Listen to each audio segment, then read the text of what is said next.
لله رب العالمين والصلاة والسلام على أشرف الأنبياء والمرسلين نحمده ونستعين ونستغفره فإن أصدق الحديث كتاب الله وخير الهدي هدي محمد صلى الله عليه وسلم وشر الأمور محدثاتها وكل محدثة بدعة وكل بدعة ضلالة وكل ضلالة في النار وقال رب اشرح لي صدري ويسر لي أمري واحلل عقدة من لساني يفقهوا قولي.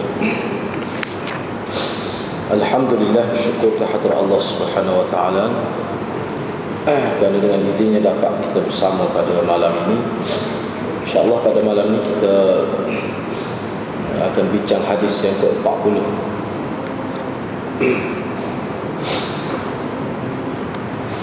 Iaitu hadis yang menyentuh berkenaan dengan peringatan Nabi sallallahu alaihi wasallam supaya tidak tertipu dengan dunia ini.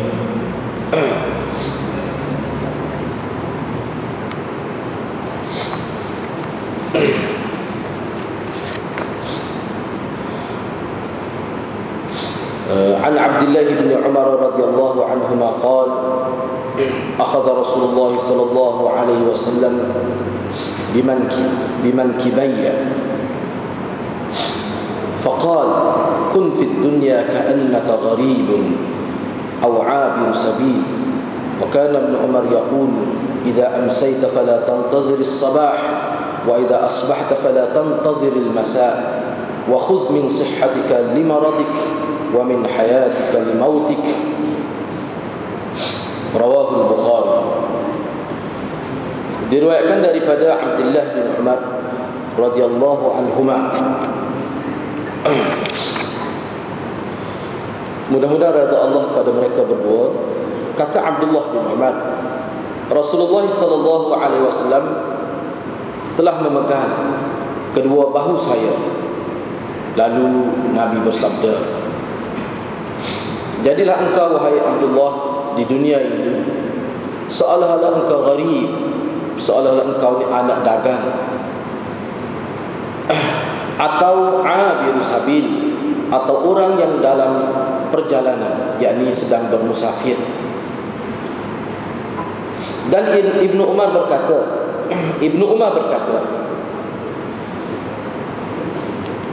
"Idza amsayta fala tantazir as-sabah." Apabila engkau berada pada waktu petang, janganlah engkau tunggu sampai tiba waktu pagi. Dan apabila engkau berada pada waktu pagi, janganlah engkau tunggu hingga engkau berada pada waktu petang.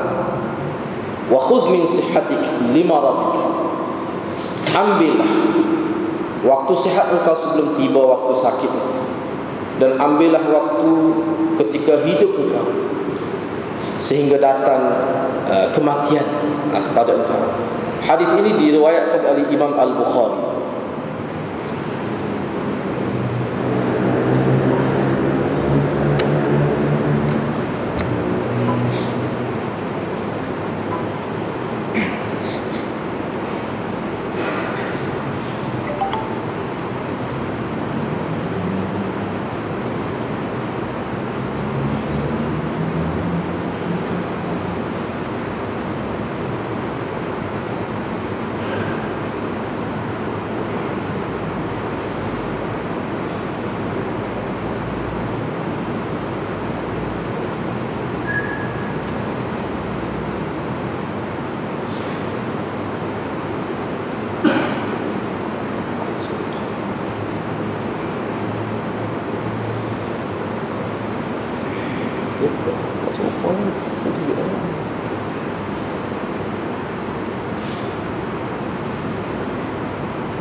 عن ابن عمر رضي الله عنهما قال أخذ رسول الله صلى الله عليه وسلم بمنكبي فقال كن في الدنيا كأنك غريب أو عابر سبيل. وكان ابن عمر رضي الله عنهما يقول إذا أمسيت فلا تنتظر الصباح وإذا أصبحت فلا تنتظر المساء وخذ من صحتك لمرضك ومن حياتك لموتك. رواه البخاري. Dari Ibnu Umar radhiyallahu anhu beliau berkata, Rasulullah sallallahu alaihi wasallam memegang kedua bahu saya lalu bersabda, jadilah engkau di dunia seakan-akan orang asing atau pengembara. Ibnu Umar berkata, jika kamu berada di waktu petang, jangan tunggu sampai ke waktu pagi, dan jika kamu berada di pagi hari, jangan tunggu hingga waktu petang. Gunakanlah kesehatanmu sebaik-baiknya hingga datang waktu sakitmu, dan gunakanlah kehidupanmu sebaik-baiknya hingga datang kematian kepadamu. Riwayat Bukhari. Kemudian hadis ini adalah hadis yang dari segi urutannya hadis yang ke-40 daripada susunan hadis dalam kitab Matan Arba'in ini. Ini adalah hadis yang ke-40. Maknanya kita sudah berada di hujung lah. Beberapa hadis saja lagi. Mana kita akan habis akhirnya hadis Matan Arba'in. Jadi kalau kita tengok dari segi makna hadis ini, secara perbincangan, secara keseluruhannya, ada hadis ini secara umumnya juga menyentuh berkenaan dengan zuhud juga sebenarnya. Menyentuh berkenaan dengan zuhud. Yang mana kalau sebelum ini ada dah sebenarnya hadis, iaitu hadis yang ke-31 itu. Hadis khusus membicarakan tentang zuhud. Jadi pensyarah-pensyarah kerana ulama yang membuat syarah terhadap Matan Arba'in. Jadi kalau kita tengok syarah-syarah ulama berkenaan dengan Matan Arba'in, mereka sebut begini kaitan di antara hadis 40 ini dengan hadis yang ke-40 ini dengan hadis ke-31 ini, dia ada kaitan sebenarnya. Jadi yang pertama ni,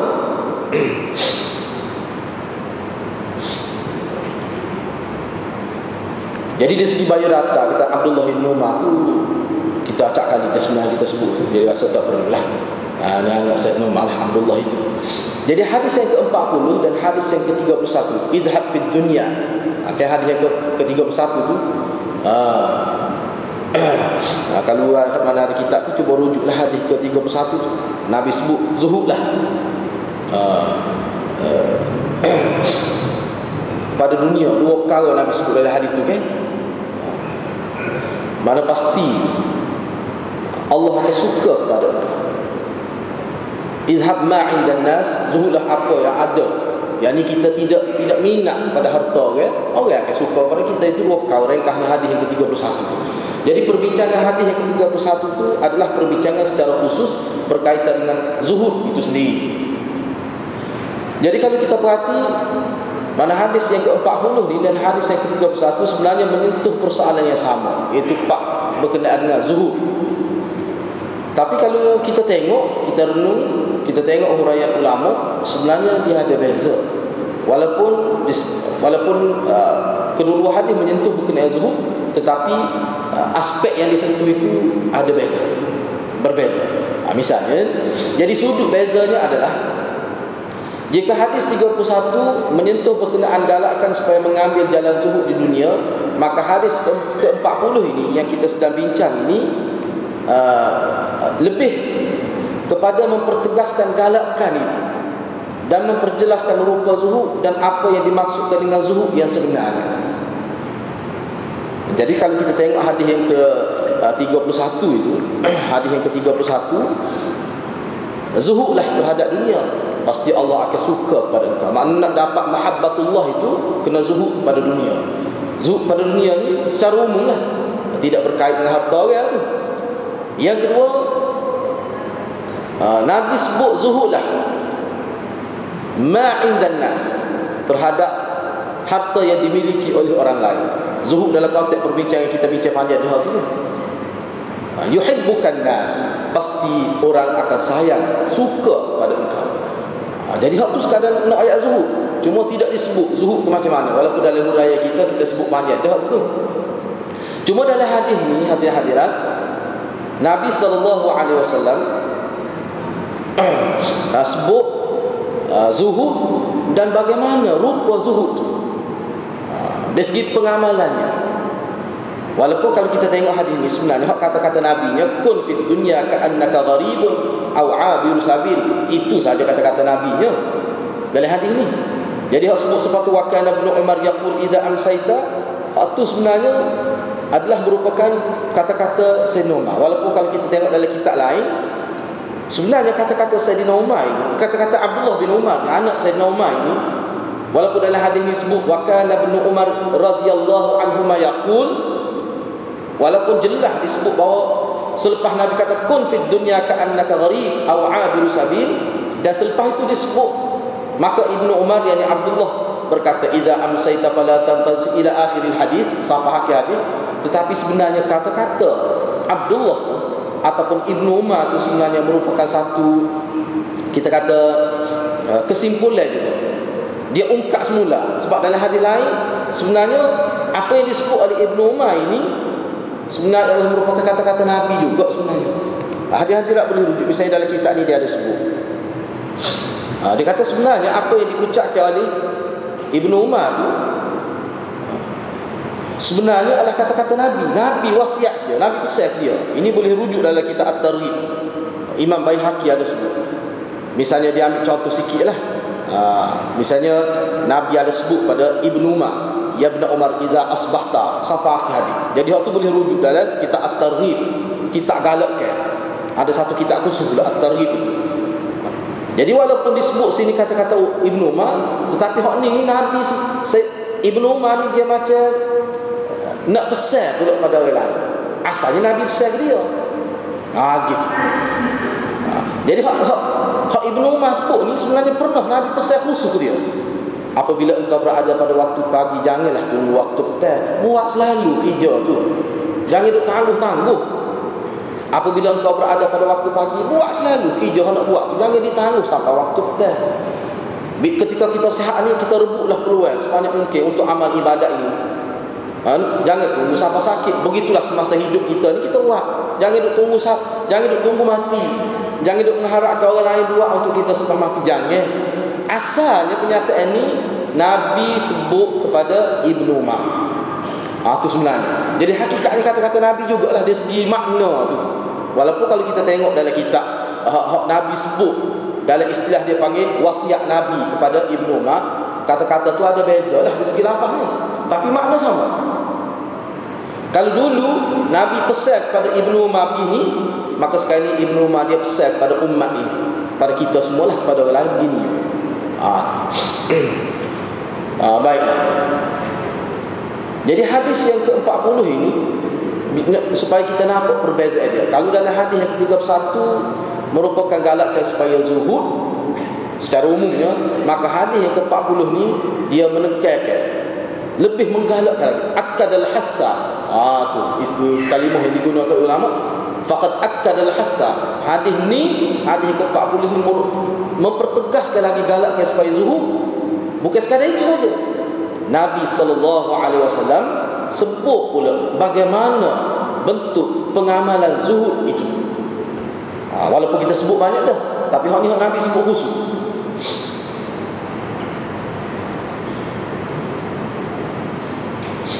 Misalnya dalam, sebab Ibnu Rajab ni salah seorang ulama yang membuat syarah terhadap matan Arba'in. Jadi haklah hadis-hadis nak tengok, mudahnya kalau kita tarik dalam internet, dia akan tubik senara berapa syarah matan Arba'in. Kita boleh ambil akses kepada maklumat itu dalam bentuk PDF. Banyaklah, banyak ya. Misalnya Ibnu Rajab berkata berkaitan dengan hadis. Ibnu Rajab berkata, dengan hadis ini maka para ulama telah menafsirkan maksud zuhud di dunia. Jadi hadis 31 itu seolah-olah ditafsirkan oleh hadis yang ke-40. Apabila Imam Ahmad ditanya maksud zuhud kepada dunia, maka Imam Ahmad menjawab. Dia kata qasrul amal, pendek angan-angan. Qasrul amal, pendek angan-angan. Jangan duk berangai kuat sangat, sikit-sikit lah. Sebab berangai-angan kadang-kadang boleh menyebabkan jadi motivasi juga kepada manusia. Tapi kalau jadi panjang angan, dia rugi masa, dia tak jadi hijau. Qasrul amal, walaupun dalam istilah Bahasa Arab dia tidak panggil amal. Amal tu kira nak sesuatu, duk teringat terhadap sesuatu, tetapi tidak diiringi dengan usaha yang sepatutnya. Pak tu dia panggil amal. Pak kita naknya, hak tidak disebut angin-angin. Bila nak sesuatu kita buat, buktikan dengan perbuatan. Kerja sepenuhnya lah kita kata. Bekerja dengan sepenuh jiwa, sepenuh tenaga. Tu dia tidak panggil amal dalam bahasa Arab. Tu disebut sebagai tamanni lah. Itu maknanya cita-cita. Cita-cita, target dia. Kalau ni dikata qasrul amal. Amal ni maknanya hamzah mim lam aja. Amal dengan erti nak sesuatu, teringat sama, tetapi tidak diiringi, tidak ada usaha yang sepatutnya dibuat, tak ada buat. Tu maksudnya jangan dipandai sangat, rugi masa. Tu kata Imam Ahmad. Orang tanya kita zuhud, dia kata qasrul amal. Yang kedua, apabila seseorang berada di waktu pagi, maka beliau berkata, aku tidak akan sempat berada pada waktu petang. Itu kata Imam Ahmad. Ini zuhud sebenarnya. Mana bila dia duduk pada waktu pagi, dia kata, tak sempat dah. Kita ni mungkin tak sempat dah untuk kita berada pada waktu petang. Dia kata gitu ketika dia berada pada waktu pagi. Jadi kata-kata ini menjadi motivasi untuk dia bekerja, untuk dia isi masa sebelum sampai masa petang tu, kalau kita panggil masa pagi tu, dengan amalan yang berkualiti. Sepenuh saat, setiap saat sampai nak tunggu waktu petang. Sebab dia fikir kemungkinan tak sempat dah. Sebab berfikiran sedemikian mengikut Imam Ahmad, itulah zuhud. Itulah zuhud. Maknanya daripada sini kita boleh nampak bahawa Imam Ahmad berdasar pada hadis dia kata zuhud ni maknanya tidak bazir masa. Itulah maksudnya. Mana orang yang bazir masa ni gagal menggunakan masa dengan bijak, ini bercanggah dengan makna zuhud yang dimaksudkan dalam hadis yang ke-40. Sebab tu kata zuhud ni luar. Sebab tu ulama kata zuhud ni ruh agama, ruh dalam amalan. Dia zuhud. Mana bila kita buat sesuatu tu kita kira bagaimana masa yang ada ni kita nak guna biar boleh buat banyak kerja. Itu makna zuhud. Mana kita pulang semua lah masa tu biar boleh buat banyak kerja, biar tidak bazir sikit. Itu makna zuhud. Jauh dah tu makna zuhud dengan setengah-setengah hari kita faham lagu tu. Jauh dah tu beza tu. Sehingga Imam Ahmad sebut begitu. Bila orang tanya apa makna zuhud, jangan kuat sangat perangai tu. Lepas tu bila duduk pada waktu pagi, kerja. Jangan bazir masa. Dengan sehingga letakkan dalam benak kita dan jiwa kita, kita ni tak apa dah. Boleh jadi Allah akan ambil nyawa kita sebelum petang. Mana kita kerja. Kalau tak qada lagi semaya, tak qada cepat-cepat lah. Tak bisa kalau ada tak bayar hutang lagi, kita bayar cepat-cepat lah. Bapa takut tak ada, takut dia mati ni. Ini maksudnya yang disebut oleh Nabi dan yang difahami oleh ulama. Sehingga Imam Ahmad seolah-olah menta'arifkan zuhud dengan makna itu. Begitu sekali maknanya. Jadi ini sebagai peringatan adalah untuk saya sendiri dan hadirat. Itulah sebenarnya makna zuhud dalam agama. Sebab itulah pada perbincangan pada hadis yang 31 kita sebut, umat Islam yang betul-betul memahami makna zuhud, dia jadi produktif. Dia jadi produktif. Seorang yang memberi sumbangan kepada negara, memberi sumbangan kepada masyarakat. Tidaklah hidup seorang Kelantan kata wak berat bomi. Tak. Puak-puak zahid ni. Tak. Dia tidak begitu sebenarnya. Jadi keistimewaan hadis ini kerana perbandingan yang dilakukan oleh Nabi SAW sangat segar dan menyentuh perasaan manusia serta menyuburkan daya tadabbur jiwa insani. Jadi hadis ini sebenarnya istimewa dia apa? Kerana Nabi buat perbandingan. Perbandingan itu Nabi guna kalimah yang manusia faham. Dan kalimah itu memang kalimah yang menyentuh dan pergerakan hidup manusia tiap-tiap hari. Segar, sakit, petang, malam, kalimah-kalimah yang merupakan situasi hidup manusia. Memang kita bangun pagi lah kan. Lepas tu pergi petang, tiap-tiap hari tu. Jadi Nabi guna kalimah tu untuk menyentuh perasaan manusia. Jadi sebab itulah ulama kata istimewa hadis ini kerana perbandingan yang Nabi buat tu sangat segar dan menyentuh perasaan manusia serta menyubur ke daya kita jadi mikir. Tadabbur tu jadi mikir. Jadi mikir. Tidak jadi duduk galik, duduk alpa atas dunia ni, tidak. Jadi Nabi menggunakan perkataan yang mudah difahami dan berkaitan secara langsung dengan kehidupan manusia. Dan uslub ini memudahkan proses-proses menerima nasihat dan bimbingan. Cuba kalau kita perhati Nabi kata, Nabi bandingkan kita ni sebagai gharib. Kita pun tahu gharib orang musafir. Orang musafir. Hak ni hadirat. Anak dagang, seolah dia ada huraian dia lah. Misalnya ni dalam satu syarah dia sebut gharib tu apa makna gharib. Kita tengok selepas ni dalam bahagian perbincangan berkenaan bahasa hadis. Apa makna gharib, apa makna abiru sabil, dia ada beza. Walaupun setengah ulama kata sama makna, tapi ada ulama kata tidak sama. Jadi ulama kata kita guna makna gharib dengan abiru sabil dengan makna berlainnya, itu lebih baik. Tak apalah. Gharib ni saya terjemah dengan erti anak dagang. Orang yang dia berasal dari tempat lain, dia mahari tempat ni. Seperti kata di Malaysia kita ni ramai pendatang asing kita panggil, itu gharib tu. Bukan orang sini. Gharib. Ataupun abiru sabil. Abiru sabil orang musafir. Musafir ni tak kira kita di sini pun kita pergi lepas dua marhalah. Kita panggil abiru sabil. Bermusafir tu kira tu boleh jamak kasar tu. Tapi orang tak panggil orang dagang kita, sebab kita di Malaysia lagi kita masih rakyat tempat tel lagi kita. Tapi sudah dianggap musafir. Gitu. Jadi Nabi guna kalimah tu, dia menyentuh perasaan kita.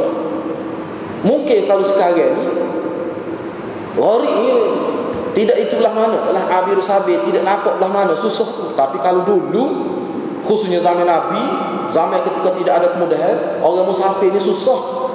Dengan tidak ada tempat penginapannya, hanya mengharapkan bantuan daripada masyarakat setempat. Sebab tu dalam peringkat awalnya digalakkan kita ni melayani tetamu 3 hari. Masa tu tak ada masjid pun, tak banyak. Lah ni kalau tak ada hotel pun tidur masjid tak apa kalau jatuh kan. Kalau lelaki tak ada masalah, pakai parking ni masjid, tak ada apa-apa pun kita jatuh. Tapi kok mana susah juga, sebab apa kelengkapan tak cukup ke zaman dulu. Lepas tu perjalanan pula bahaya, susah pula tu, dengan kenderaan yang tidak secanggih sekarang. Jadi lebih nampak bila kata gharib, anak dagang ataupun orang bermusafir ni, dia menampakkan kesusahan. Susah. Jadi gharib ataupun abiru sabil ni, dia ada destinasi dia. Dia ada tempat dia nak tuju. Jadi Nabi kata, muda atas dunia kena ingat, kita tidak nak kekal di sini. Kita ni seperti memang kita ni Nabi Adam ni, tok kita Nabi Adam AS tu, memang dia bukan asal dari dunia, dia asal dari syurga. Cuba turun ke dunia dengan sebab-sebab tertentu seperti yang kita maklum. Lepas tu bila turun ke dunia, bukan nak kekal atas dunia. Ini proses perjalanan manusia menuju kembali ke tempat asalnya di hari akhirat ini, sama ada syurga ataupun neraka. Jadi Nabi tekan kun fid dunya ka'annaka gharib. Mana kamu kena ingat, sentiasa ingat sama, kita duduk di sini ni bukan tempat kekal kita. Seperti orang dagang, seperti orang musafir. Jadi kena ingat. Tujuan apa? Supaya jangan lalai, jangan lupa diri. Kena ingat matlamat asal kita, syurga. Itu banyak kau lah orang yang kita bincang selepas. Jadi perkara ni mudah kan? Kalau zaman dulu, kalau zaman sekarang dia kata kalau musafir ni suka zaman dulu. Tapi suka tak suka pun bila kata kita pergi, misalnya contoh bila cuti sekolah, kita lagi melancong, kalau tak malam musafir dah nak pergi melancong. Sebenarnya hakikat musafir tu melancong, hipo duit lah. Suka melancong sebab apa? Naik kapal terbang. Naik kita terbas kena tu ambil business class tu dah. Lagi dah itu suka tu, bukan sebulan lagi nak pergi melancong, lagi musafir tu duk teringat dah ni. Tak ada mana susah tu. Tetapi makna yang ada, yang kekal sampai hari ini, bila kita pergi, walaupun senang, tak ada sesusah orang dulu, dia ada makna balik semula ke rumah, dia ada makna tu. Misalnya kita pergi ke, kita contoh kita kata dah, kita pergi Mekah ke, kita pergi ke Bangkok ke, pergi melancong sendiri, kita akan balik lagi mana pun. Sebab apa? Sebab kos tinggi tu. Takkan kita pergi nak sewa sampai 2-3 bulan, siapa dia nak bayar kos tu parut, jadi habis. Cukup bekalan kita kena balik. Jadi kita pun begitulah juga. Cukup tempoh yang Allah beri umur kita habis, rezeki kita habis katanya, Allah panggil mati lah. Bila mati, bila kita masuk dalam alam barzakh, sebenarnya bergerak tu bukan mati hakikatnya, bergerak. Cuma proses dia masuk ke alam barzakh, dipendam, diperai kita kata sementara. Lepas tu kita akan kembali kepada tempat yang kekal abadi, darul akhirah itu. Itu yang Nabi sebut. Jadi perkara ini Nabi buat perbandingan dengan kalimah yang bersifat hidup, bersifat kehidupan manusia. Yang mana Ibn Umar sentuh lagi perkara ini berdasar kepada kenyataan Nabi. Guna pula kalimah bila kamu berada pada waktu petang. Kita faham petang itu apa, pagi itu apa, sakit itu apa, segar, sehat itu apa, hidup itu apa, mati. Semua kalimah ni mudah kita faham, tak perlu huruf sebenarnya. Jadi jangan tunggu, jadi mudahlah perbandingan dengan apa saja. Kita perlu tengok hidup-hidup ini. Orang ketika segar, ketika sehat, kita kata lupa, lalai dan sebagainya. Bila sakit, apa yang jadi pada dia? Kalau dia tidak siap siaga masa dia sehat, tidak kumpul duit secukupnya bila sakit, terpaksa minta bantuan, susah. Jadi kena fikir awal. Jadi benda ni manusia mudah tergerak, terdetik, ataupun hadut alik-alik jadi mudah tersentak lah. Ini maknanya hadis Nabi ni dalam konteks untuk targhib. Dia panggil targhib dengan arti nak menggalakkan manusia supaya ada semangat zuhud itu. Sebab selain daripada apa yang Nabi sebut ni, khasiat zuhud ni, dia menyebabkan manusia itu dia tidak terpinga-pinga bila dia susah. Sebab apa? Dia zuhud, dia cadar dah. Dia sudah siap awal-awal lagi. Jadi bila kena waktu sakit, dia tidak gundah gulana, dia tidak sedih. Sebab apa? Dia sudah bersedia. Sebab tu ulama kata zuhud ni mana kita bersiap siaga, bersedia ketika keadaan senang ni, ukut depan ni ada susah. Mana kita sedia pada waktu pagi untuk menghadapi waktu petang. Jadi waktu petang kita tidak tahu lagi apa yang berlaku, tapi kita sudah siap. Siap ni maknanya kalau berlaku apa-apa pun kita tidak menggelabah. Itu maksudnya. Jadi benda yang paling gelabah dalam hidup manusia di hari akhirat, itu benda paling tak ada siapa pada pengalaman pergi ke hari akhirat. Tetapi persiapannya di hari dunia ini. Sehingga ada disebut dunia mazra'atul akhirah. Dunia ni bagaikan tempat bercocok tanam, tempat kita bekerja. Banyaklah istilah-istilah di mana kita tengok dalam kitab. Dunia sebagai, kita kata, darul amal. Darul amal ni maknanya tempat kita bekerja. Hari akhirat ni darul jaza, tempat pembalasan. Tak ada dah kerja situ, terima balasan. Gitu. Okay, baik, sekarang kita nak lihat, sebelum kita bincang seterusnya, kita nak tengok dulu dari segi perkataan-perkataan hadis ini. Kerana bahasa hadis ini dia tinggi, lebih tinggi daripada bahasa-bahasa sastra lah. Dan bahasa pujangga. Ini bahasa hadis yang sebenarnya bahasa wahyu daripada Allah Subhanahu Wa Taala. Baik, kita akan tengok sikit.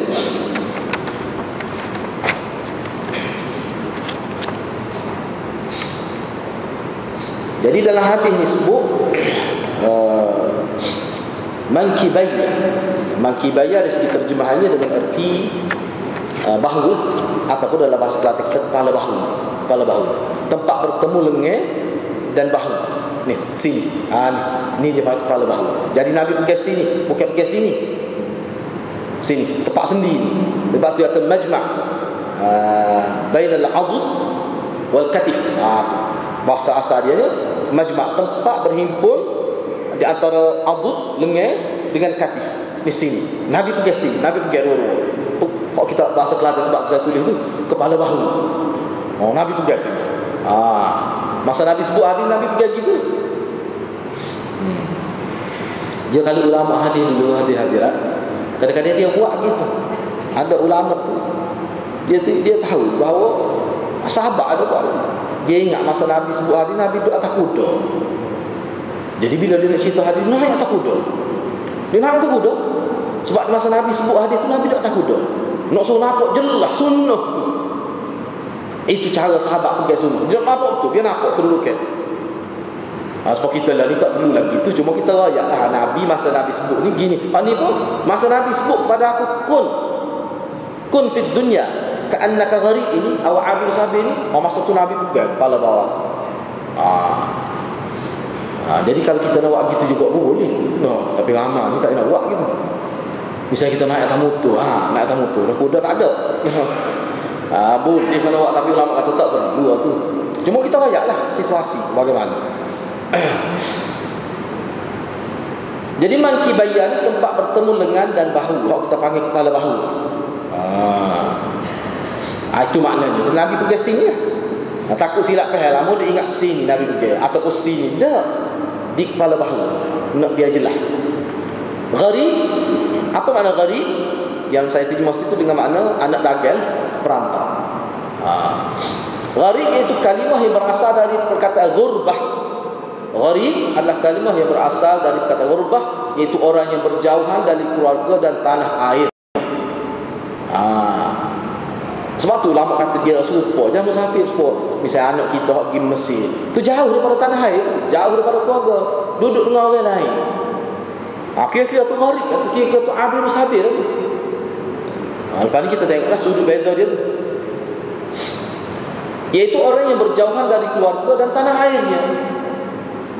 Ada juga ulama yang berpendapat perkataan gharib ini bermaksud sebatang kara, tak ada sanak saudara. Ada juga ulama itu gharib itu arti sebatang kara. Boleh jadi dia duduk di tanah air dia, tetapi tak ada saudara anak-anak dia, sepupu, ketuk, tak ada.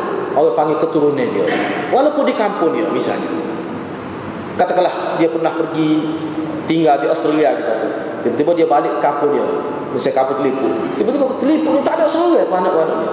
Dia bahasa macam gharib. Itu setengah ulama kata begitu. Walaupun dia duduk di kampung dia, tapi tak ada sanak saudara, walaupun saudara. Disebut dalam kitab Al-Wahid. Wahid ni orang saudara semua kan? Kita panggil sebatang kara. Ada juga ulama kata begitu. Lagi sedih lah duduk kampung tak ada anak-anak. Sedih. Lagi sedih. Sebab kalau duduk di luar ni dah, kalau duduk di luar kampung kita jauh, misalnya kita pergi ke Amerika pun, ke mana pun, kalau dalam kawasan kelompok umat Islam, orang tahu kita nak Islam dan kita ni kita kata gharib, anak dagang, kadang-kadang pergi tempat orang ni lebih baik lagi kadang-kadang. Dia ni orang musafir jauh dari Malaysia ni, dia tak ada sana orang pakai cara lah. No. Tapi kalau klik kampung kadang-kadang orang tak tahu gitu ya. Kadang-kadang boleh berlaku gitu. Okay, baik. Kalau dalam syarah yang lain, dalam kitab ni dia sebut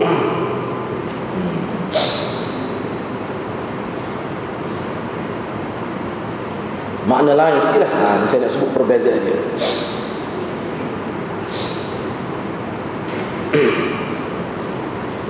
Gharib itu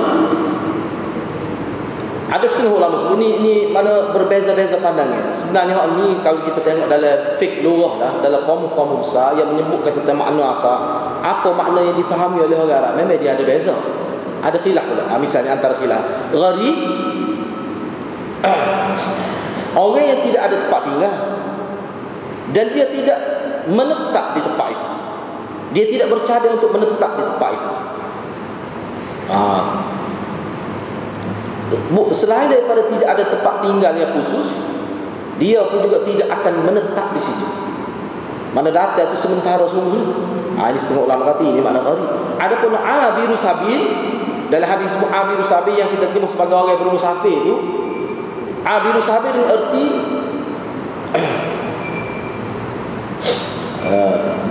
dia ada tempat tinggal, tapi tempat tinggal sementara. Dia akan pergi juga, dia tidak akan tinggal situ. Sampai bila-bila, bahkan dia akan pergi selepas. Sebab tu setengah ulama kata maknanya lebih kurang lah, makna dia lebih kurang. Tapi kalau kita tengok dalam kitab lain, tidak dalam hal ini lah, lebih jelas lagi, iaitu gharib ini dia makna dia lebih luas daripada orang musafir. Kalau abiru sabil, orang musafir ni dalam istilah kita, kalau kita ngaji fiqh pun mesti melebihi dua marhalah. Orang panggil abiru sabil, orang musafir. Kalau gharib, kalau dia mari kampung dia, kalau mengikut satu terjemahan, kampung dia boleh balik setelah dia pergi merantau, dia balik kampung dia, tak ada seorang pun anak-anak dia. Wahid semua dia. Wahid sebatang kara. Dia juga seperti gharib. Ada juga ulama kata begitu. Tapi kalau musafir ni mesti syarat dua marhalah. Gharib tidak mesti. Tidak mesti. Gitulah. Lepas ni kita akan tengoklah ada perbezaan dia sebenarnya. Gitu.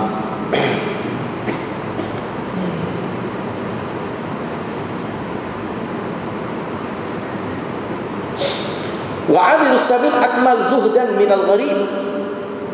Abirus sabil, yakni orang bermusafir, sebenarnya lebih lengkap lagi makna zuhud, lebih jelas lagi nampak makna zuhud daripada gharib.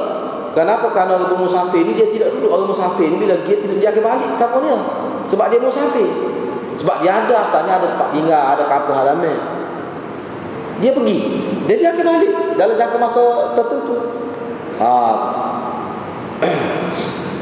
Ini perbandingan sebab kita di atas dunia ni dah, atas dunia ni. Kita akan berasal dari surga, asal keturunan kita. Nabi Adam tu lah manusia. Kita mari sini. Kita akan balik ke sana.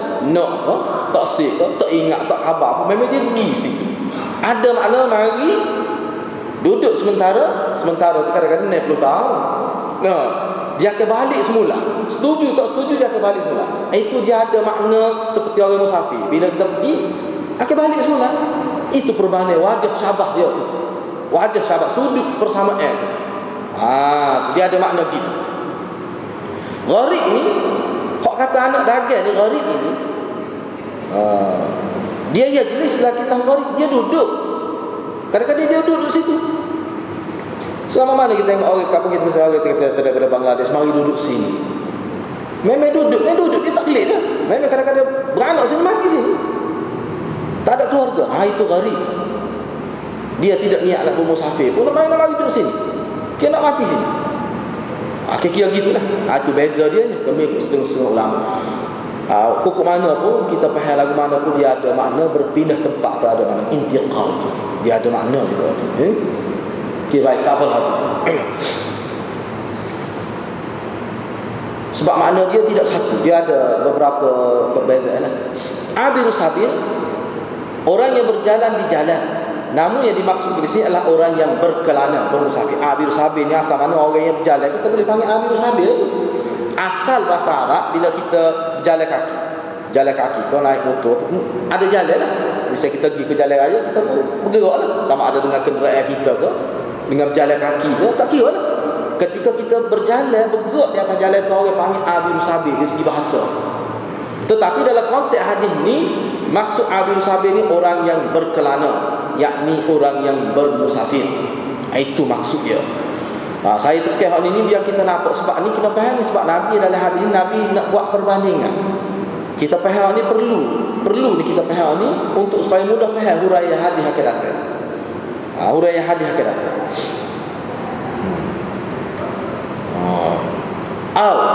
Ni itu sikit ni. Tak apalah kita sebut itu lah. Jadi dalam hadis ni disebut gharibun aw. Bagi yang belajar bahasa Arab,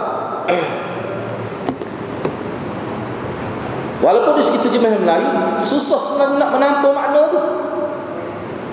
Kun fid dunya, jadilah engkau wahai Ibnu Umar, asalnya semasa hidup di dunia ni seolah-olah engkau ni gharib atau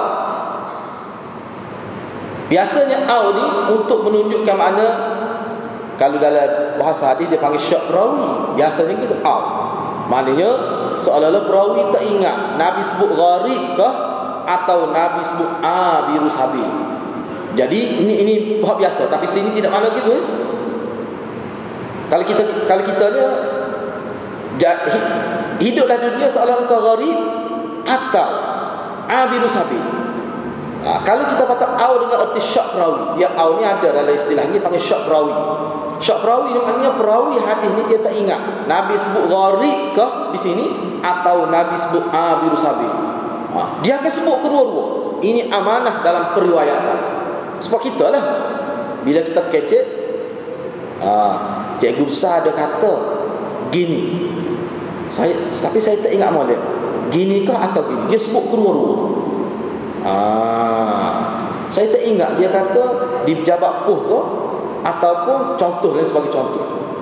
Saya tak ingat dia sebut nak jumpa di Masjid Kubakiyah ke ataupun Masjid Tipu. Saya tak ingat misalnya.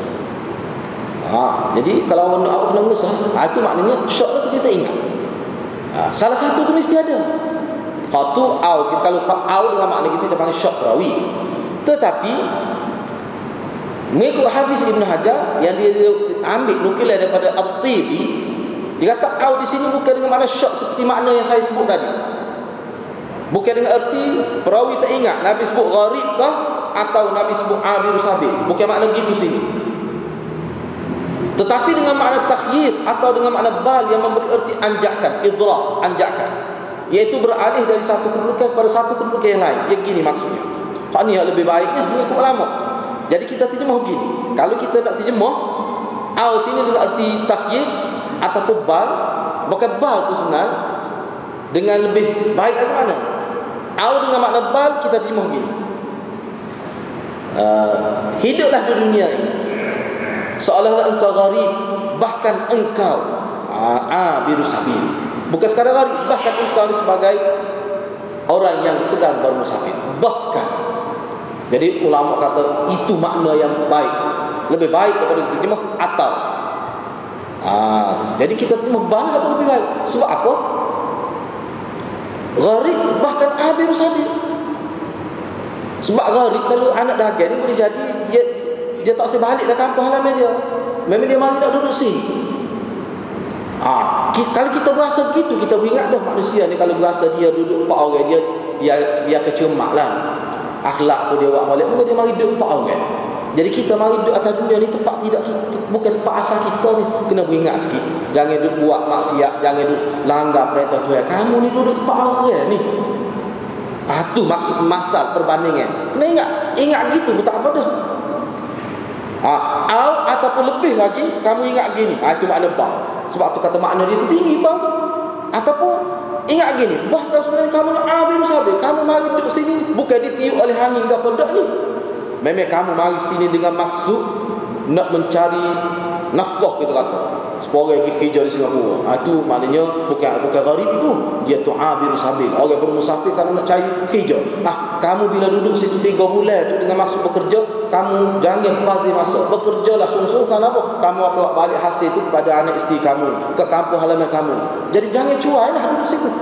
Ni maknanya lebih tinggi lagi. Mana kita duduk di dunia ni, mari di dunia ni bukan sahaja kerana ditiup oleh angin dah, tapi kita mari dengan satu maksud. Yang disebut dalam Quran, wa ma khalaqtul jinna wal insa illa liya'buduni, untuk beribadat. Kena ingat tu. Dan ibadat ni kamu akan tengok hasil di hari akhirat. Hari akhirat tu sebenarnya kampung halaman kita. Satu sebenarnya. Itu perbandingan Nabi. Sebab tu ulama kata, aus ini kita makna idrak, bal, itu lebih baik. Itu makna mana? Mana kita anggap ni bukan sekadar gharib, bahkan sebagai orang yang bermusafir yang akan bawa hasil daripada musafir dia tu untuk bawa balik ke kampung dia. Jadi kita sini duduk di dunia ni darul amal, tempat kita beribadat, kena rebutlah keluar, beribadatlah sebanyak mungkin. Kalau saya nak ambil satu contoh lah, bila kita duduk sini, kita bekerja, bila kita kaya, harta kita tu kita kena hantar hari akhirat. Nak hantarlah ke mana? Melalui sedekah. Sebab tu sahabat Nabi harta ni sedekah. Sedekah sama apa? Dia tak berasa hilang duit tu. Sebab apa? Dia hantar ke hari akhirat. Kita duduk atas dunia ni, harta kita nak banyak ni, kita boleh hantar ke hari akhirat untuk kita kecapi, untuk kita guna dengan cara sedekah. Tak ada cara lain. Dengan cara khairat, dengan cara tabarruk. Sebab tu sahabat dia faham balik Nabi ajar. Sebab tu sedekah ni sampai habis harta. Khadijah, isteri pertama Nabi, sehingga jadi habis harta. Mati dalam keadaan tak ada harta, ada sikit-sikit. Asalnya kaya, tapi dia tak ada rasa apa. Sebab apa? Sebab dia rasa tidak hilang harta dia. Masyarakat Islam ni dia takut sangat nak sedekah sebab dia rasa harta hilang. Itu kesilapan besar memahami. Itu orang panggil salah faham terhadap Islam. Itu orang panggil salah faham. Kalau dia tidak salah faham, senang orang miskin kampung dia. Bolehlah agaknya kita guna lalu. Susah ramai orang miskin, susah masyarakat kita kerana ramai orang kaya yang tidak faham. Faham lagu sana. Faham lagu sana. Jadi bila dia nak beri sedekah pada orang, dia nampak memang bila beri sedekah harta tu daripada milik dia pindah jadi milik orang. Dia dalam pemikiran nampak hilang. Sedangkan dalam fikiran sahabat dia tidak nampak hilang. Hak tu sebenarnya hak jadi milik kita. Hak kita beri ke orang dengan ikhlas. Itu sebenarnya hakikat sedekah.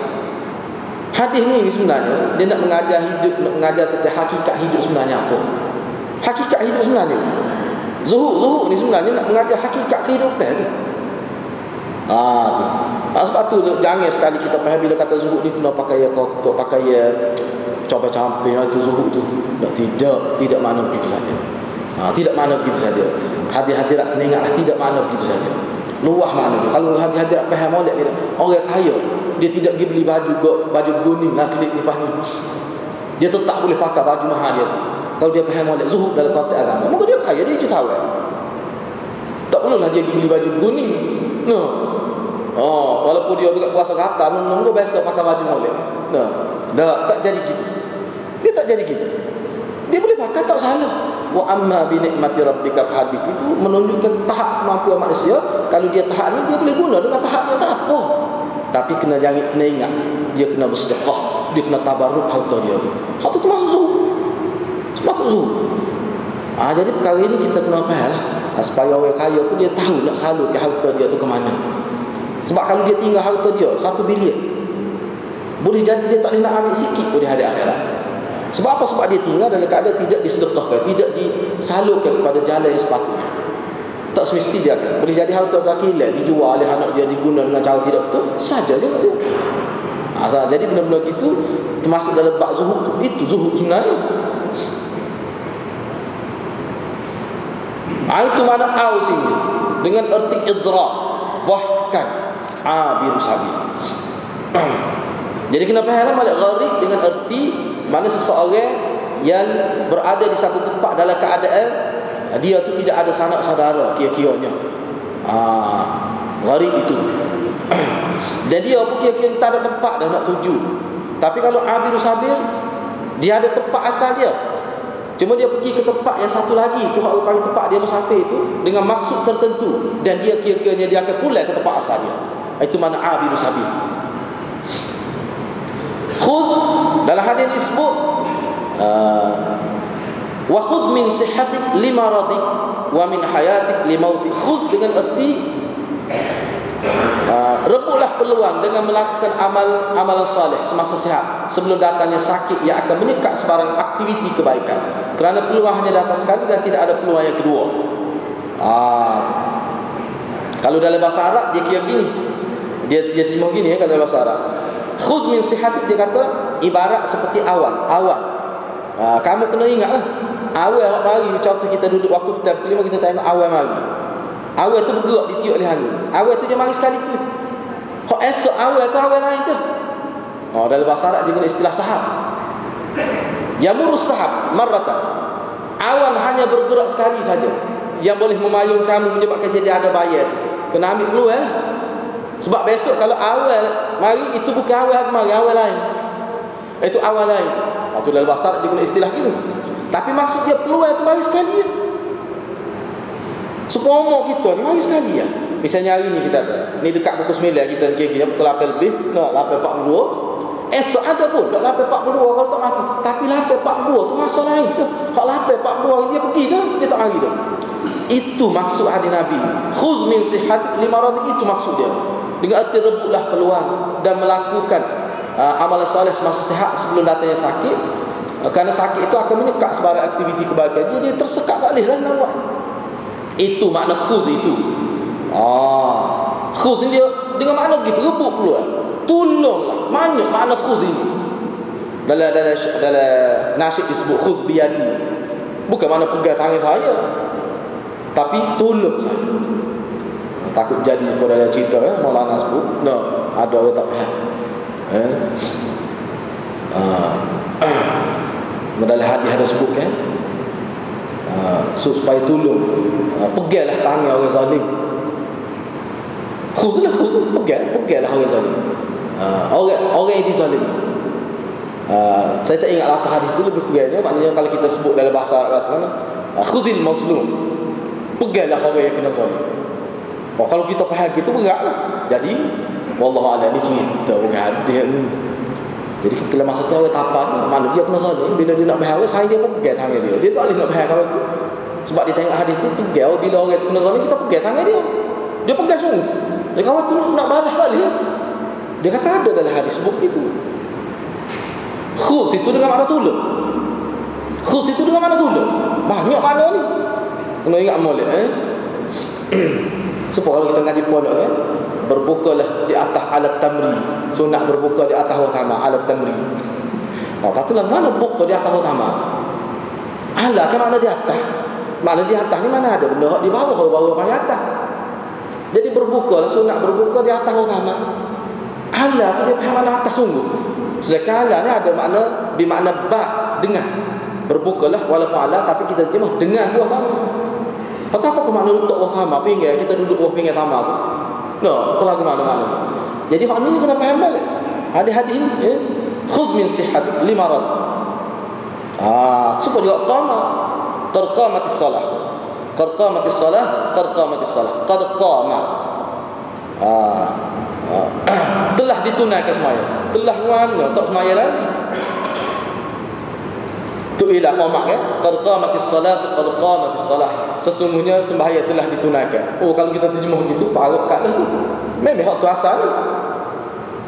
Sebab tu dia terjemah yang kadang setengah tepat, dia kena melihat dari segi balaghah dia tu. Qad qamatis salah tu kalau kita sebut tak? Ni kita ni supaya semaya dah kena jaga mal dia. Jangan duduk alasah duduk gua lagi. Setelah hari qamat tu supaya semaya dah. Kalau bangun dah keadaan penuh tertib tu. Kerana dia menentukan semaya kita tamak ninu semaya tu jadi khusyuk tu. Walaupun qad qamat kalau kiranya telah semaya, telah dilakukan salat. Sedangkan dak lagi baru qamat baru. Itu sebagai satu isyarat. Bangun tu jangan ingat benar, fokus pada Allah selalu. Itu falsafah sebalik qad qamatis salat itu. Jadi kalimah-kalimah begitu, dia kalau kita faham, dia boleh memberi satu keinsafan kepada kita lah. Gitu. Jadi seterusnya kalimah lain itu kita akan bincang minggu seterusnya insya-Allah. Jadi harapnya hadiah-hadiah boleh faham lah apa yang saya sebut ni. Tujuan kita sebut begini supaya kita nampak bahawa bahasa hadis ni dia tinggi, tidak seperti bahasa biasa. Rasa setakat itulah, wabillahi taufiq wal hidayah. Wassalamualaikum warahmatullahi wabarakatuh.